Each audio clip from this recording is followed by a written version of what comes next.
Imagine being responsible for your entire village's treasure.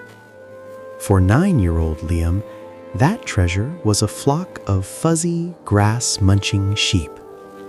High upon a sun-drenched meadow, Liam sat, sighing at the sky.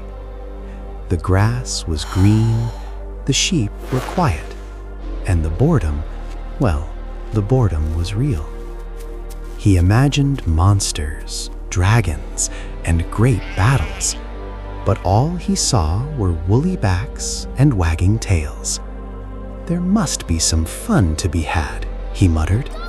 Then a mischievous spark lit up his bright blue eyes. Liam took a deep breath, cupped his hands around his mouth, and unleashed a cry that echoed all the way down the valley. "Wolf! Wolf! Help! There's a wolf chasing the sheep!" Instantly, the peaceful village below burst into action. Cobblers dropped their shoes, bakers left their ovens, and a crowd of worried villagers rushed up the steep rocky trail, pitchforks raised high. They reached the summit, breathing hard, their faces fierce and ready to fight. But they found no wolf, just Liam, doubling over in laughter, pointing at their red, frantic faces. The town elder stepped forward, his long gray beard trembling. "A joke is only funny when everyone laughs, Liam," he warned sternly. But Liam didn't listen. A few days later, the mountain felt even duller than before. Maybe just one more time, he thought with a grin. He screamed again, louder than ever. "Wolf! A really big wolf! Help me!" Once more, the villagers raced up the hill, desperate to save the boy. When they saw the same laughing child and the same quiet sheep, they were furious. "Nobody believes a liar," the baker shouted, "even when he tells the truth." Then it happened.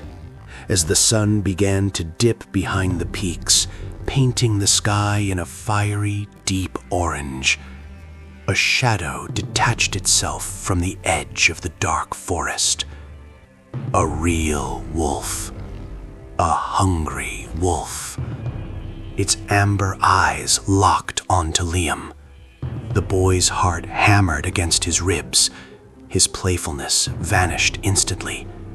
He ran to the edge of the hill, his voice cracking with true panic. "Wolf! Wolf!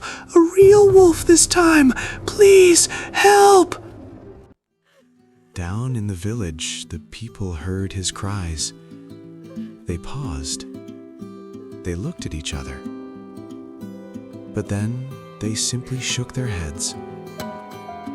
"Another trick," they said, and they went back to their work.